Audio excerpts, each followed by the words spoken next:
Dawn over the South China Sea. The water is flat and gray, the horizon barely lit, and out of that gray, nothing. 12 fast attack craft fan wide across the surface, throttles hard forward, wakes cutting the sea like knife strokes from 3 separate bearings at once. Each boat is small, fast, and cheap. Each one carries rockets, torpedoes, or a hull packed with explosives. They are converging on a single gray hull sitting alone on the water.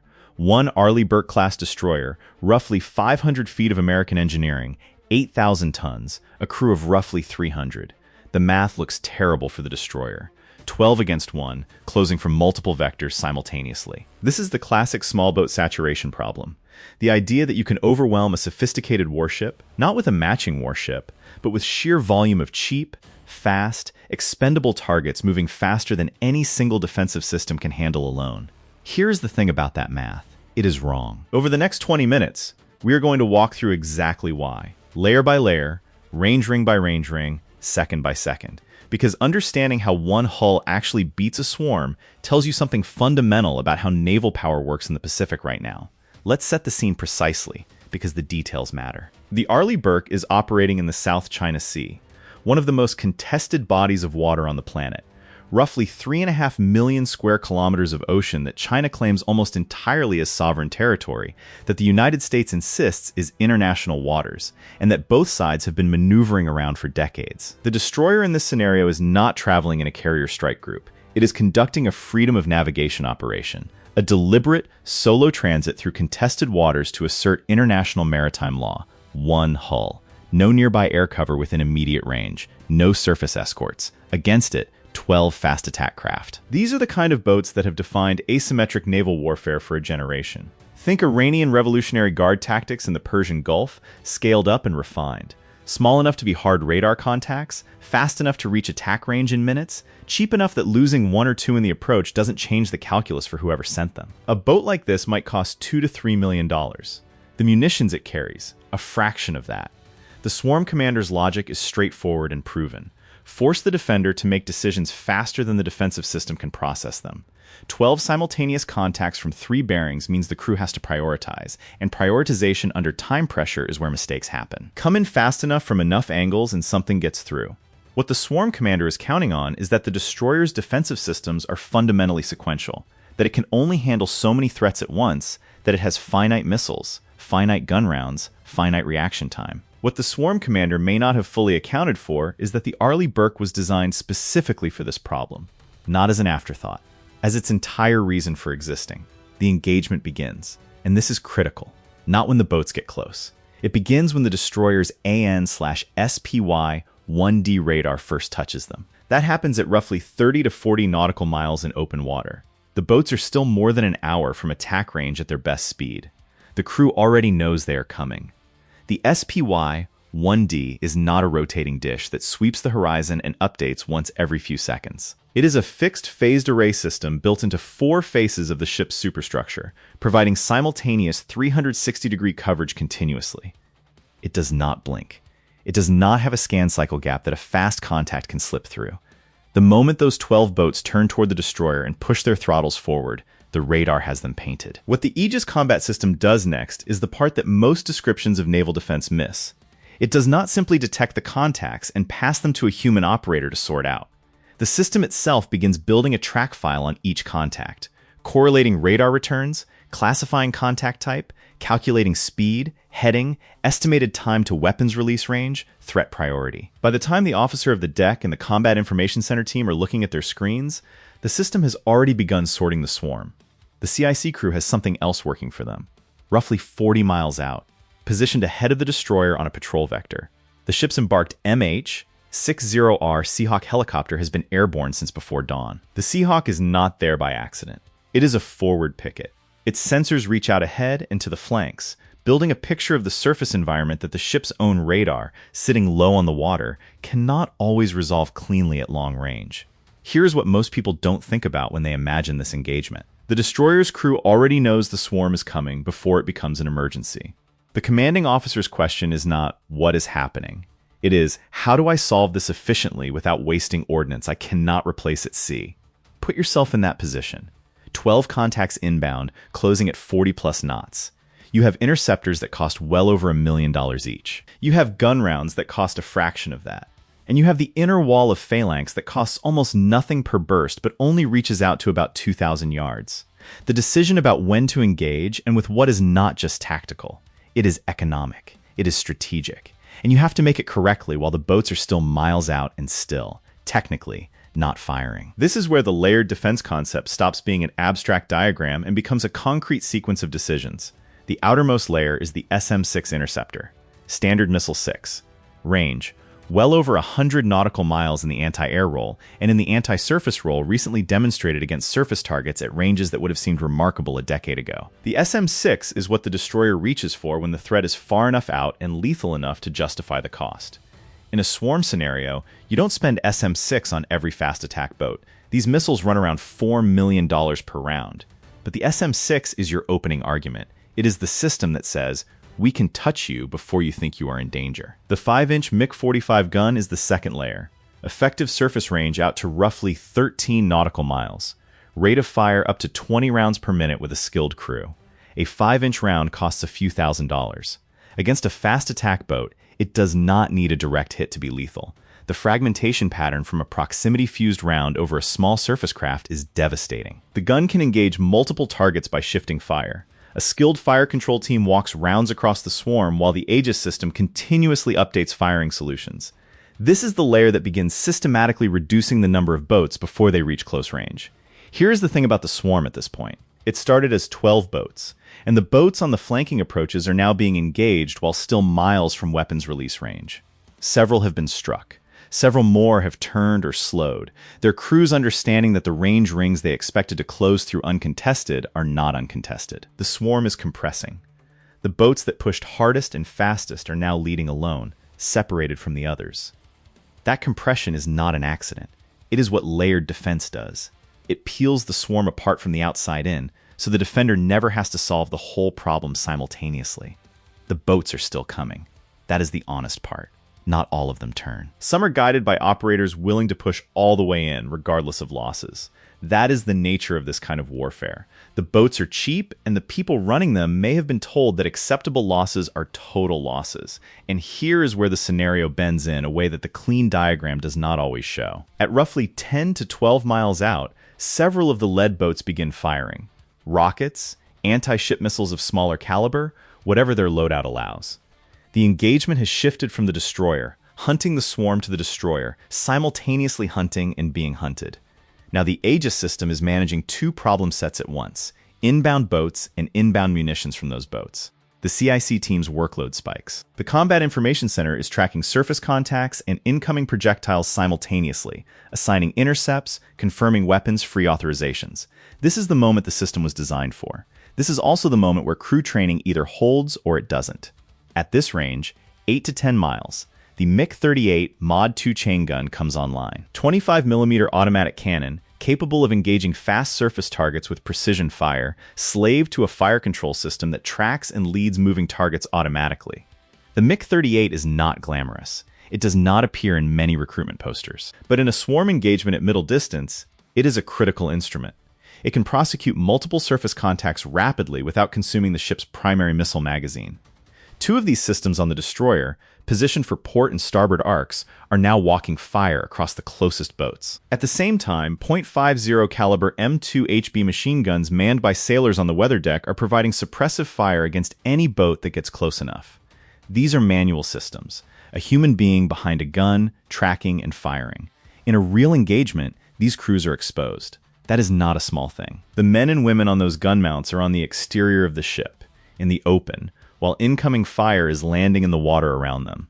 Training and discipline are the only reason those guns stay manned. What's most striking about this engagement, and this is the detail that stuck with me going through the operational doctrine, is that the Arleigh Burke's crew is not defending in a single mode. They are simultaneously prosecuting, maneuvering the ship to present optimal gun arcs, managing communications, tracking damage control status on adjacent systems, and maintaining contact with fleet command, all at once. The technology is the platform. The crew is the system. The destroyer's captain has also been maneuvering the ship since the engagement began. Not running, but turning the hull to manage the threat geometry. Bringing the bow toward the highest density approach vector reduces the target profile. Maneuvering between engagements forces the approaching boats to continuously update their targeting. Small speed and heading changes, executed every 30 to 90 seconds, are enough to complicate the firing solutions of any boat-mounted guidance system. The ship is not static. It is a moving platform solving a moving problem, and every course change is a defensive act. One obstacle the crew faces in this scenario that Doctrine does not fully capture. The closest boats are now inside the minimum engagement range of the 5-inch gun. The MiG-45 cannot depress far enough to engage a surface contact at very close range. There is a geometric blind spot directly alongside and ahead of the hull. The chain guns and .50 cals cover it, but that transition, from gun to gun, from layer to layer, has to happen smoothly in real time while the CIC team is still tracking contacts at every other range. In training, that transition is drilled hundreds of times. In a real engagement, it happens once, under pressure, with no second chance. Here's the question worth sitting with at the midpoint of this scenario. The layered defense is working. Boats are being eliminated at each range ring. The swarm that started as 12 is now perhaps 5 or 6 viable threats. But each of those remaining boats has been watching what happened to the others. If they have any independent guidance capability, any human operator still controlling them, those operators have seen which approach vectors drew the most fire. They have seen that the flanks drew heavier early engagement. They know, or will attempt, to funnel the surviving boats into whatever vector looks thinnest. Does the destroyer have a thin vector? Every system has a geometry where it performs less optimally. The stern arc, covered by a single phalanx mount and reduced chain gun coverage. A very low, very fast contact coming across the beam. Multiple simultaneous contacts arriving within seconds of each other at close range. This is not a flaw in the Aegis system. This is physics and geometry. The layered defense exists precisely because no single layer is perfect. Each one covers the gaps in the one before it. Whether the total stack holds depends on the specific geometry of the specific engagement on the specific day. The Phalanx CIWS, close-in weapon system, is the last wall. Mounted in 2 positions for overlapping coverage, it is a 20mm Gatling gun firing at approximately 4,500 rounds per minute, radar-guided, fully autonomous in engagement mode. It does not wait for a human to pull a trigger. When a contact enters its engagement envelope, roughly 2,000 yards, and is assessed as a threat, it fires. The burst duration is about 1 second. The kinetic energy in that burst is enough to destroy any fast attack boat or intercept most incoming missiles. The Phalanx does not discriminate well between a threat and a friendly. In autonomous mode, anything crossing its radar that meets the threat parameters gets engaged. In a mixed environment, that requires careful management of engagement zones. In a pure swarm scenario with clear rules of engagement, it is simply the last line. And it is ferocious. At 2,000 yards, a boat traveling at 40 knots has roughly 90 seconds to close the remaining distance. In those 90 seconds, the Phalanx can fire multiple bursts. The mathematics of interception heavily favor the defender at this range, given the accuracy of the radar-guided fire control system. The boats that reach the Phalanx engagement ring are the ones that slipped through every outer layer. Most of them do not survive the next 30 seconds. The engagement ends. The water around the destroyer is churned, marked by the wreckage of boats and the smoke of their ordnance. The hull is intact. The crew is at damage control stations, checking systems, reporting status. The CIC team is running post-engagement tracking to confirm no remaining contacts. The MH-60R Seahawk is repositioning to extend the sensor picture ahead. What decided this outcome? 3 things, in order of importance. First, range discipline. The destroyer never let the swarm choose when to fight. From the moment the SPY-1D radar painted those 12 contacts, the engagement was on the destroyer's terms. The swarm wanted to close fast and hit simultaneously. The layered defense peeled them apart before they could achieve that geometry. The outermost layer reduced the swarm's numbers before the innermost layers were even needed. That is not luck. That is architecture. Second, the cost exchange ratio worked in the destroyer's favor at each layer. The 5-inch gun and the chain guns engaged the majority of the swarm at a cost per engagement far below the cost of any interceptor missile. The expensive SM-6 inventory was preserved for the most dangerous contacts, the ones carrying the most capable munitions on the most dangerous vectors. Ammunition management in a layered engagement is a skilled function. The fire control teams made those calls correctly. Third, the crew held. The Phalanx can fire itself. The radar can track by itself. But between those 2 facts, every engagement decision, every maneuvering order, every magazine authorization, every damage control response. Those were human beings doing their jobs under pressure. The technology creates the capability. The crew activates it. Without 300 trained people executing their functions simultaneously under stress, the Arleigh Burke is a very expensive anchored platform. Here's the part that doesn't sit easily, even after walking through how well the defense works: the magazine. The MiG-41 vertical launch system on an Arleigh Burke carries 96 cells. Those cells hold a mix of SM-6, SM-2, Tomahawk, and ASROC, the exact loadout depending on the mission. An extended engagement against a large swarm over multiple waves will drain those cells. At sea, there is no rearming. The destroyer has to return to port or rendezvous with a logistics ship to replenish. If the swarm tactic is repeated, a second wave 12 hours later, or a third wave after that, the math on magazine depth starts to look different. This is not a hypothetical weakness that naval planners have ignored. It is the central operational challenge of distributed maritime operations in the Pacific, and it has been driving investment in high-energy laser and railgun technology for a decade. The goal is a close-in defensive system that fires energy instead of rounds. Unlimited magazine depth as long as the ship has power. Neither system is operationally deployed at scale yet. The Phalanx and the chain guns are what the Navy has right now. Let's talk about what this scenario actually tells us about the balance of power in the South China Sea, because the swarm tactic itself is a statement about how a competitor chooses to fight when it cannot match your technology directly. Fast attack craft are the naval equivalent of a cost asymmetry argument. The logic goes, you cannot afford to build 40 Arleigh Burke destroyers, but you can afford 400 fast attack boats. Your missiles cost $4 million each. My boat costs $2 million and carries a warhead that does comparable damage if it gets close enough. The goal is not to win the individual engagement. The goal is to make the engagement so expensive for the defender that the math of sustained operations stops working. This is the same logic that drove the development of anti-ship ballistic missiles. The DF, 21D, and DF-26, the so-called carrier killers, and drone swarm tactics in multiple operational theaters. Force the opponent to spend high-cost interceptors defending against low-cost threats, and eventually the interceptor magazine runs empty before the threat magazine does.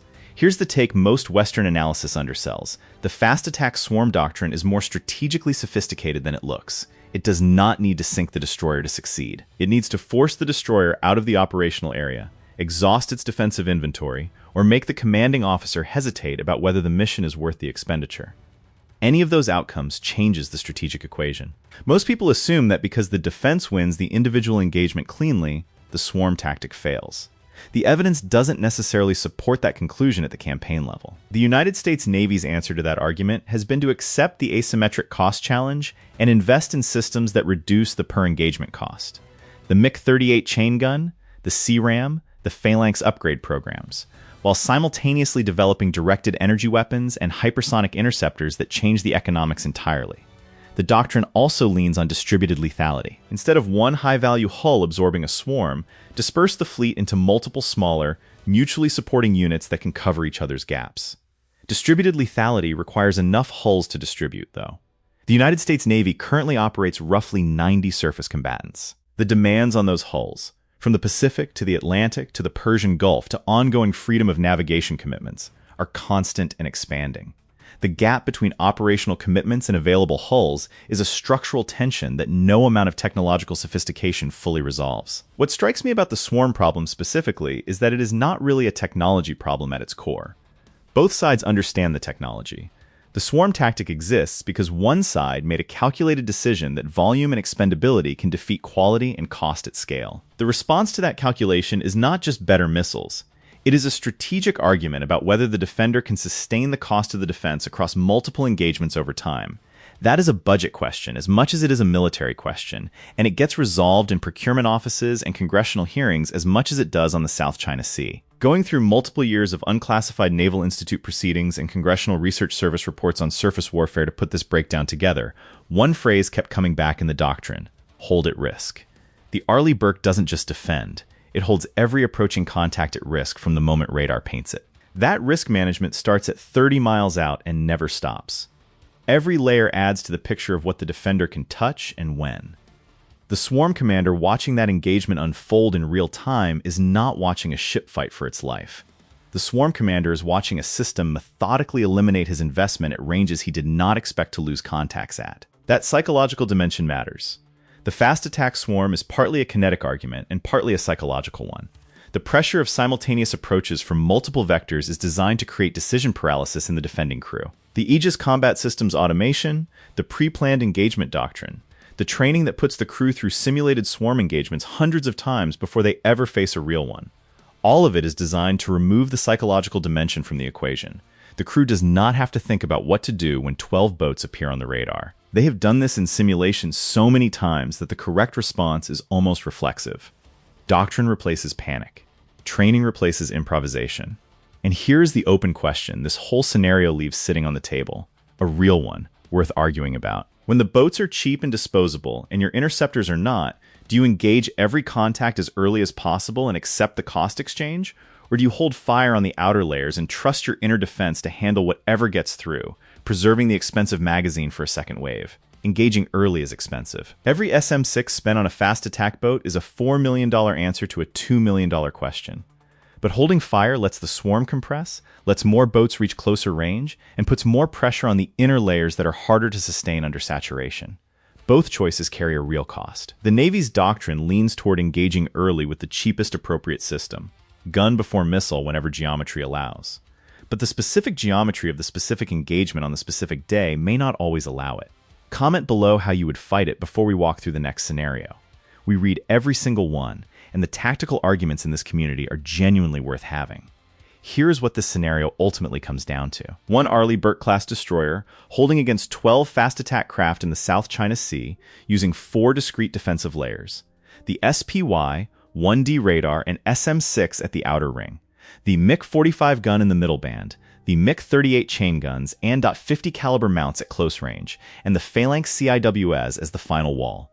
Wins this engagement not because any single system is perfect, but because the layered architecture means the swarm never gets to pick the terms of the fight. The defender peels the problem apart from the outside in, reduces the threat count at each ring, and arrives at the Phalanx wall with a manageable number of remaining contacts instead of the full swarm. The swarm tactic is not defeated by superior technology alone. It is defeated by range discipline, ammunition management, crew training, and the architectural decision to build a ship that fights the same engagement at 30 miles as it does at 2,000 yards, just with different systems. Will the same calculus hold if the swarm scales from 12 boats to 40? If the boats are guided by AI rather than human operators and they coordinate their approaches in real time? If a second wave launches before the first engagement is fully resolved? Those are the questions the Pacific Fleet is actively working on, and they are the reason investment in distributed lethality, directed energy, and autonomous surface vehicles is accelerating. The Arleigh Burke is a remarkably capable platform. It is also a platform designed in the 1980s and refined through the 1990s, facing a threat environment that has evolved faster than any single ship class can track. The layered defense holds today. Whether it holds in the same configuration against the next evolution of the swarm is the question that keeps the engineers and the strategists working. Team engage early and accept the cost, or team hold fire and trust the inner layers. Pick a side in the comments. We genuinely want to know how you'd call it at the tactical level before the doctrine answers for you. If the small boat problem interests you, the companion scenario on how an Arleigh Burke handles an anti-ship missile salvo from a Type 055 destroyer gets into the same range discipline logic from a completely different threat geometry. That one is worth your time. Stay with us.